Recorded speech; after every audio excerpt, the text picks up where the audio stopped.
Sumalpok sa gusali sa India ang eroplanong babiyahe sana pa London. Patay ang higit 200 itong pasahero. Yan ang Frontline News Abroad ni Rainiel Pawi.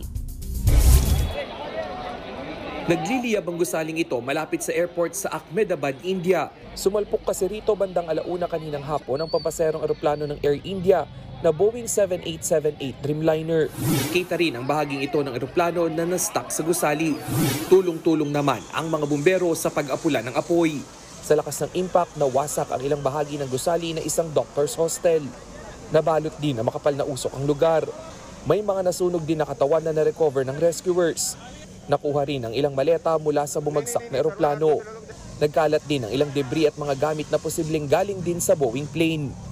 Ayon sa Indian authorities, sakay ng eroplano ang 242 pasahero. Kabilang sa kanila ang 169 Indian nationals, 53 na British, 7 ang Portuguese at 1 Canadian. Kinumpirma ng mga otoridad na walang nakaligtas sa plane crash.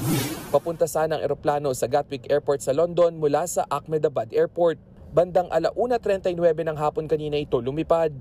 Nakatanggap pa raw ang air traffic control ng airport ng Mayday call bilang emergency signal mula sa eroplano. Pero hindi na raw ulit ito nakapag-send ng emergency signal. Sa mga oras na ito raw ay posibleng bumagsak na ang eroplano sa gusali malapit sa airport. Nakuhaan din mula sa loob ng airport ang makapal na usok ng bumagsak ang eroplano. Inaalam pa kung may nasaktan o nasawi sa doctor's hostel na pinagsalpukan ng eroplano. Iniimbisigahan na rin ang sanhi ng pagbagsak nito. Nagpaabot naman na ng mensahe ang Indian Prime Minister na si Narendra Modi. Nakakadurog daw ng puso ang nangyari.